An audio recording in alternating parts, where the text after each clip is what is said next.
Fake Boyfriend. Young Love, Book 1. Written by Suzana Thompson. Narrated by Paulina Schubert. Chapter 7. Many of the songs Gage was singing seemed to be original, too. Not only did he have singing talent, but he had songwriting talent as well. I could easily imagine hearing those songs on the radio. They were the kind I'd want to listen to again and buy so that I could play them whenever I wanted to. I would also be addicted to watching Gage's videos, if he had any. I made a mental note to ask him about that later. He began to sing another song, and the lyrics caught my attention right away. My love for you shone brighter than the sun. My heart knew you were the only one. My own heart was pounding with the realization that he might be singing about his ex-girlfriend, and the next words he sang seemed to confirm it. But you couldn't see the worth in me. You threw me away so easily. You wanted shiny things, glossy cars, and diamond rings. The price of your love, shiny things, gold and riches fit for kings. The story of their breakup continued as he sang. Shiny things you couldn't get from me, but the best things are free. Your dazzling beauty blinded me, but now you're gone, and I can see what you are and will never be. The music combined with the next stanza to convey a rocking kiss-off that could stand with the best breakup anthems. So take all his shiny things, all his cars and diamond rings, because you have no shine of your own, and your heart is warm as stone. But babe, I'm going supernova bright. But don't look for me to get you through the night. When your shiny things aren't so shiny anymore, 'cause I've shut that door. Sorry babe, I don't shine for you no more. I sat there contemplating everything that had been revealed in the song, and I wished that I could hear the lyrics again so that I could analyze them better. The gist of it, though, was that his girlfriend had left him for a rich guy. I couldn't fathom how any girl could leave Gage. He was attractive, trustworthy, sensitive, sexy, attentive, and talented. I couldn't imagine that this rich guy she had found could compare to him. What'd you think?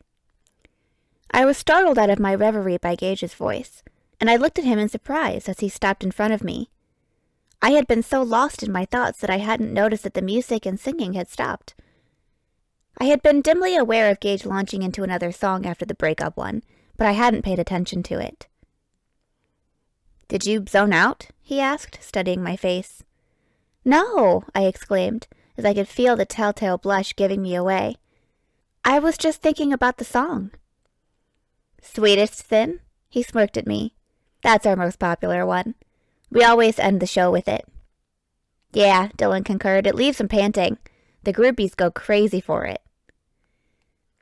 My entire face was ablaze with heat now, making the situation even more mortifying. Gage thought that I had been thinking about what were surely suggestive lyrics. Denying it would mean admitting that I had stopped paying attention before he sang the final song. Dylan laughed. You don't have to be embarrassed about liking it. There's a reason sex sells. Gage took pity on me. Okay, stop embarrassing Sarah. I just want to know what she thought, Dylan said, but immediately added a teasing taunt. Besides wanting to throw her panties at you. Gage suddenly looked like he was going to hit Dylan, and Dylan actually moved out of his reach. I said at you, he justified, but quickly changed the subject. So, we're all set for tomorrow. Be here at 7:30 to load up the van. Gage held his hand out to me to help me out of the chair. I had regained a little of my composure, and I felt like I couldn't walk away without saying something. You guys were great, I called out to the band. Thanks for letting me watch you play. They all smiled at the praise. You're always welcome to come to practice, Dylan told me. Okay, Gage said, see you tomorrow. He escorted me out of the garage and back to his car. It was getting dark now, and Gage turned on the headlights before pulling out of Dylan's driveway. What time do you have to be home? He asked. There's no particular time, I answered, wondering why he was asking. Do you want to do something? Are you hungry? Want to go grab something to eat? It almost sounded like he was asking me out on a date, but I cautioned myself not to read too much into it. "Sure," I replied. "All right, I know just the place," he declared. I took a breath, but it didn't calm my nervousness about what I wanted to say to him. "You're really talented. More than I expected, to be honest, and the band is really good, too," I added. "I know," he said with a laugh, "but I'm glad you think so, too." His confidence was sexy now that I knew it was warranted. He could deliver on his claims, and he knew it.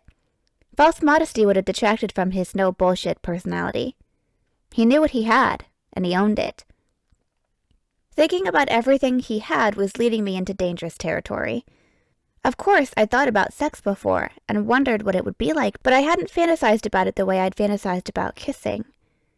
Maybe that was only because I hadn't ever been kissed, though. Maybe one thing really did lead to another. Now that I'd experienced kissing, my thoughts were moving toward other experiences I hadn't had. Or maybe it was just the seductive power of Gage's performance. As Amber had put it, seeing your boyfriend in a band was hot. The only problem was that he wasn't my boyfriend. That thought was like the cold shower I needed.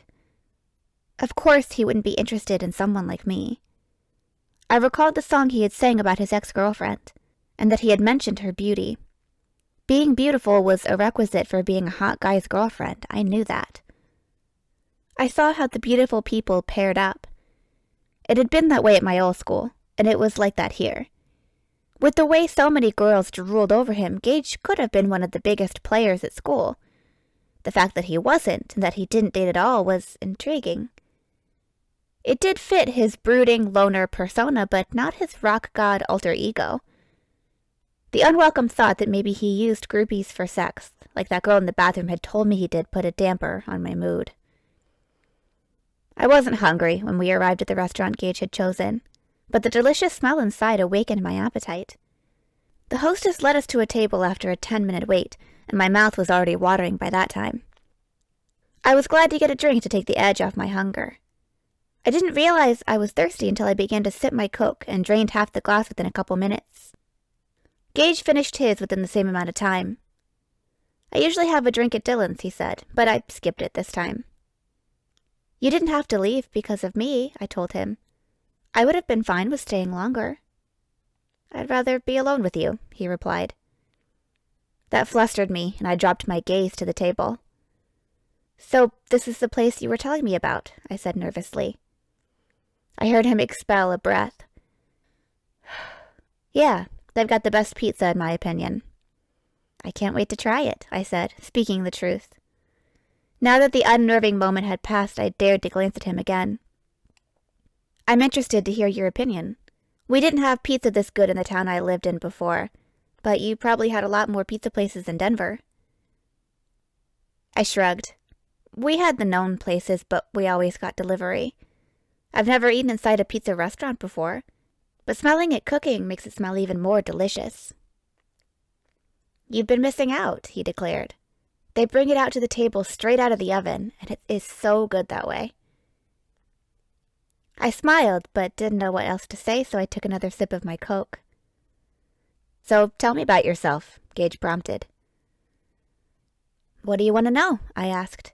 "There's really not much to tell," I immediately added, thinking how dull I was in comparison to him. "There is," he insisted. "You know a lot more about me than I know about you. All I know is that you moved here from Denver. Did you grow up there?" "We actually lived in a suburb near Denver, but yeah, I grew up there. My dad still lives there, so I'll be going back to visit him, and my best friend, Emily." "So your dad's in the picture," he said, sounding more like he was talking to himself than me. I thought about his dad locked away in prison, and I wondered how often Gage got to visit him. "Yeah," I replied to his comment. "My parents got divorced 4 years ago, but I still got to see my dad often. It'll be less now that I live in a different state, but he's busy anyway."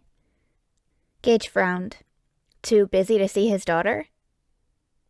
"Well, he still sees me, but he's got a new family," I explained. "His new wife is younger, and she's got a little girl, and now she has the baby with my dad, so it's kind of a lot."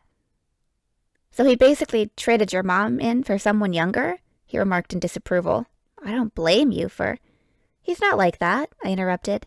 He's actually a really decent guy, which is why my mom fell for him. He was her, doctor. Well, he was going to be, but he told her that he couldn't be her doctor because he was attracted to her. I cringed in embarrassment after that rambling explanation, but I pushed on in hope of getting past the awkwardness. My mom was impressed that he hadn't taken advantage of the situation. Taken advantage of it how? Gage asked. I blushed and wished that I hadn't mentioned anything about it. The exam, I said as I stared at the glass my hands were wrapped around. Oh, he responded after a pause. He's a OBGYN, I supplied quickly before he could say gynecologist. Yeah, I can see how being attracted to his patient could be a problem. My mom is very beautiful, I explained so that he'd understand why my dad had been so affected by her. She used to be a model. In Denver? He inquired. No, in New York. She was signed with the top agency. So she didn't like modeling then? He asked. I looked at him, surprised at his lack of surprise that my mom could be beautiful enough to be accepted by a top agency and have a daughter who could never be mistaken for a model. She got some work, but it wasn't enough. There's so much competition, and she decided she needed something more stable. She ended up moving back home to Denver and becoming a news anchor. That's cool, Gage said. But now she gave that up to marry your stepfather? She found a job at a TV station here, but she's not happy that she's working evenings. She got to do the morning news in Denver, and she liked that schedule better. She was home with me after school, but now we only see each other on the weekends. Hopefully she'll get to switch to mornings. I would say at least you're not home by yourself, but I think it's probably worse having your stepsister around, he commented. She's been better, thanks to you, I told him, which means that she's basically ignoring me now, but that's preferable to having her hate me. I was an idiot to think that she'd be happy about getting a sister. But you were happy, he stated. Yeah, I admitted. It's something I always wished for when I was younger. Being an only child, well, I guess you know what it's like. Courtney has an older brother, so... I have an older brother too, but he didn't live with us. So I grew up like an only child. I always wished that my brother and I were closer, but I didn't get to see him anymore after my dad went away.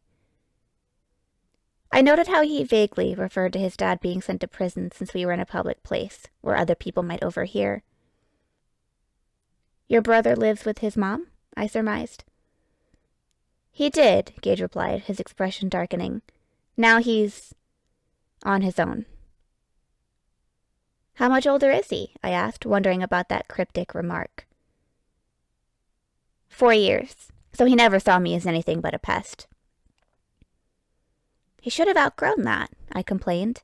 I can't believe he doesn't want to see you now. You're his brother. He's back in Nevada, and I'm here, Gage said with a haunted expression I didn't understand. I got out. Out of Nevada? I queried. Was it that bad where you lived? He seemed to be struggling with what to say as he looked at me. Out of my father's footsteps. Mason didn't. I was stunned by what he was implying. Your brother? Not here, Gage said. He managed to give me a wry smile. We were supposed to be talking about you.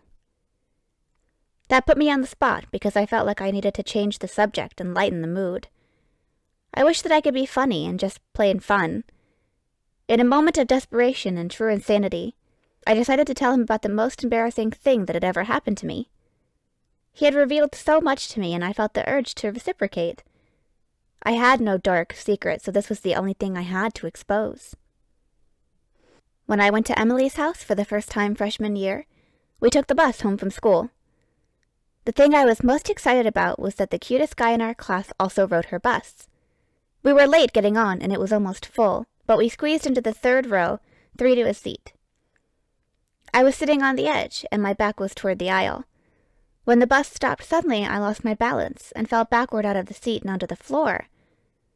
The worst part was that it didn't stop there. I proceeded to tumble toward the driver and rolled down both steps and landed at the door. The cute boy noticed me all right. I stopped talking, and Gage continued to look at me for a few seconds before he began to laugh. I had been completely mortified by that incident, and time hadn't helped me find the humor in it. Yet seeing the enjoyment that Gage was getting out of my story somehow put my focus on the absurdity of it rather than the humiliation. It was funny in retrospect. I had told a funny, entertaining story, and my date was getting a kick out of it. "Did he ask you out?" he inquired as his laughter subsided. His blue eyes were alive with mirth, and he was looking at me like he was having fun being with me. No," I said like it should be obvious. "I would have asked you out," he proclaimed. "No, you wouldn't. Not after I made a total fool of myself." "You're right," he said to my chagrin. "Not about making a fool of yourself," he quickly amended. "But I was an idiot at that age. I wouldn't have paid attention after I saw that you weren't injured. I only noticed the wrong girls, and I wouldn't have known to look closer." It seemed like he was alluding to his ex-girlfriend with that remark. I was still very curious about her, but I couldn't just come out and question him about his relationship with her, especially since he hadn't spoken directly of her. I had only pieced together tidbits about her from his song and from clues in our conversations. She was only on the periphery of the confidences he shared with me, and I hoped that meant she was barely on his mind. He had written a song about her, though. I knew that songwriters often used their personal experiences when they wrote songs. It was only natural that inspiration would come from real life. Some of my favorite songs had resulted from real love and heartbreak, but I didn't know any of those songwriters personally. I immersed myself in the emotions conveyed in the music and lyrics without putting any thought into how they came to be. Listening to Gage's song was different, because I was imagining him experiencing the things he was singing about. Admittedly, I had at first only been thinking about how good he sounded, and how magnetic and sexy he was. I resolved to pay more attention to all the lyrics he sang rather than just obsessing over the song about his ex-girlfriend. There was absolutely no reason for me to obsess about her anyway, since his love life had nothing to do with me. He had even said that I wasn't his type, which I had already known anyway. It still stung, though, to hear him say it out loud. The pizza was a welcome distraction from my thoughts. "Be careful," the waitress warned us as she set the pan down on our table. "It's very hot." Telling us that she would be right back with refills on our drinks, she set plates down in front of us and left. Gage gestured for me to serve myself first, so I used the spatula to transfer a piece onto my plate, being careful not to touch the pan. Gage served himself 2 pieces, and the waitress returned with our drinks. I took a sip of mine as I waited for my pizza to cool a bit, so that I could bite into it without burning my mouth.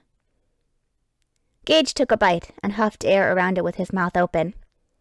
"Sorry," he said after chewing and swallowing it. "I couldn't resist a taste." It was getting hard for me to resist too, and I cut a small piece and speared it with my fork. Blowing on it for a few seconds before putting it in my mouth, I endured the still slightly too hot temperature for the absolutely delicious taste. I hummed in appreciation, around the deliciousness in my mouth. "So good," I mumbled as I chewed. After swallowing the piece, I looked at Gage to tell him that it was the best pizza I had ever tasted. The way he was watching me stopped the words in my throat. No boy had ever given me a look like that before, and the heat that flushed my skin was nothing compared to the heat that was spreading through my body as I stared back at him. His gaze seemed to become even more heated before he broke eye contact and stared down at his plate. He cleared his throat. "So, you like it?" he asked, still not looking at me. "Yeah," I replied, my voice sounding as flustered as I felt. "It's the best I've had." I dropped my gaze to my plate in mortification at how sexual that sounded. But it didn't, I told myself. My mind was just going there because I had misinterpreted the way Gage was looking at me. It couldn't possibly have been a sexual look because he wasn't attracted to me. He even said so, I reminded myself. I was just still affected by the sexiness he had exuded while he sang, and feeling like we were on a date wasn't helping. The tension seemed to linger between us as we ate in silence. I still savored every bite of my pizza, but I refrained from voicing any more of my appreciation. I glanced at the rest of the pizza in the pan, but fought the temptation to take another piece. "Have some more," Gage urged. "I shouldn't," I replied. "Why?" he asked, looking at me with a quizzical expression. I realized that I should have lied and said I wasn't hungry anymore. "One piece is enough for me," I said. "You looked like you wanted more," he argued. "One piece is nothing." There were probably close to 300 calories in a slice of this pizza. If I eat 2, that's 600 calories, and I should only eat 1,500 calories in a whole day if I want to lose weight. His glance moved down to what he could see of my body in my seated position behind the table. "Why do you want to lose weight?" "Well," I answered, feeling flustered yet again, "I'm not exactly skinny. You saw how Courtney looks compared to me." "I even weigh more than my mom," I admitted, wondering why I was telling him that embarrassing fact. "Is she making you diet?" he demanded, looking angry all of a sudden. "Because that's bullshit. You don't need to lose any weight. Why the hell would you want to be skinny when you've got curves in all the right places? Even that asshole at school can appreciate that." I went through a quick succession of gaping at him, blushing scarlet, and averting my gaze from him with extreme nervousness. Gage, the sex god, liked my curves? Rock god, I corrected myself. Why did I suddenly have sex on the brain? I wanted to excuse myself and go hide out in the bathroom until I regained my composure, but I was too self-conscious to stand up right now and draw his attention to my body. I grasped onto the least unnerving thing he had said and replied to that. "She's not making me diet. She just encourages me to eat healthy." "You should still get to splurge sometimes," he insisted. "Like when you taste the best pizza you've ever had. Go ahead and have another slice." A minute ago I had been craving another slice, but now my stomach was too tied up in knots. "I'm not hungry," I answered honestly. He exhaled an exasperated breath. "Fine, I can't force you to eat." "Don't be mad," I pleaded. "I'm honestly not hungry, but it was really good. Thanks for bringing me here. I know where to get the best pizza now." "Okay," he relented. "At least you didn't order a salad." "Oh, no," I replied. "It smelled so good there's no way I could have resisted temptation." He smiled at me, and it was a smile tinged with amusement and warmth, and it coaxed a return smile from me. "How's everything tasting?" the waitress asked, drawing my attention to her. "Can I get you anything else?" "Delicious," Gage replied, and I nodded in agreement. "Could we just have a box and the check, please?" She glanced at the pizza left in the pan in surprise. "Oh, sure, I'll be right back with that for you." I rummaged in my purse and located my wallet, pulling it out in preparation. Rifling through my money, I counted how much I had with me. "What are you doing?" Gage demanded. Nonplussed by his sharp tone, I answered hesitantly, "Getting out the money for my half of the bill?" His jaw clenched, and he looked like I had offended him. "I've got it." "But," I began to protest, "you only ate one piece, and I can afford to pay for one damn pizza." I caught the movement of the waitress approaching us and kept my gaze on her to avoid facing Gage's displeasure. She boxed up the pizza while he looked at the bill and pulled out money from his wallet. "Keep the change," he told her, and she smiled and thanked him. There was awkwardness between us as Gage and I stood up and walked toward the exit. It was fully dark outside now, and the parking lot was illuminated by light poles. Despite having gotten upset with me, Gage took my hand as he walked me to his car. "I'm sorry," he said once we stopped beside it. "I know you were being considerate, and I appreciate it. Most girls wouldn't have even offered to pay. I just hate not being able to pay you back the money I owe you." He glanced at me after getting that off his chest. "You don't owe me any money," I told him. "It's yours for doing this for me." He let go of my hand. "I'm still paying it back," he stated flatly and went around to the driver's side. I could barely keep up with his mood swings. He had gotten upset with me, then softened toward me enough to apologize, and now he seemed to be unhappy with me again. I watched him set the pizza box in the back seat and open his door to get in the car. Sighing, I pulled open my door and sat down in the passenger seat. Gage didn't say anything as he drove me home, but he blindsided me after he pulled into my driveway. Should we kiss? I froze and then turned my head to look at him. My mouth opened, but no words formed. My only response was the pounding of my heart. You want to get your money's worth, right? He remarked derisively. Let's get out there where they can see the show. He flung open his door and strode around as I sat rooted in my seat. Before I could gather my wits, he was opening my door and pulling me out of the car. After slamming the door shut, he pushed me against it and kissed me. Although I was expecting it this time, it overwhelmed me even more than our first kiss. That one had been soft and slow, but this one was intense and demanding as he practically devoured my lips. I was making noises I couldn't control as he sucked on my bottom lip and ran his tongue over the top one. When he slipped it inside my mouth and began to tangle his tongue with mine, a moan came from the back of my throat. Gage responded with an answering moan that thrilled me as much as what he was doing to me. Immediately after that, he broke off the kiss and pulled back to look at me. I'm not as good at acting as you, but how was that? I think they bought my performance if they were watching us from the windows. I was grateful for the dim light because he couldn't see the heat rush to my face and turn it beet red in humiliation. I certainly hadn't been acting. And it was mortifying to know that it had all just been an act on his part. Maybe he was even mocking me with that moan. You were fine, I said stiffly. I should go in now. He stepped back from me, but took my hand to walk me to my front door. I walked beside him on unsteady legs, still feeling weak-kneed from his intoxicating kiss. He let go of my hand as soon as we reached the door. Good night, Sarah, he said, and pivoted before I could respond. I watched him stride away and get into his car without a backward glance to me. He quickly backed out of my driveway and drove off. I turned and unlocked my front door and was greeted by the sight of Courtney smirking at me. Damon was standing beside her with an angry scowl directed at me. Has he fucked you yet? He demanded. I glanced around uneasily for my stepfather, who was usually home in the evenings. Dad's not home yet, Courtney informed me. He was taking your mom to dinner as soon as she got off work, so they probably won't be home for a couple more hours.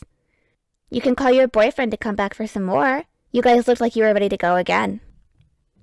So she had seen us kissing. The streetlight must have provided enough illumination, so Gage's plan had worked.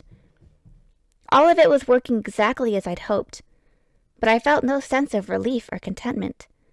I just felt completely unraveled. I'm tired, I said, and began to walk toward the staircase and the sanctuary of my room. I heard Courtney laugh behind me. You wore her out. He must be insatiable. Maybe I'll have to get some of that. I hurried up the stairs to escape her voice as I felt a stab of jealousy twist through my gut.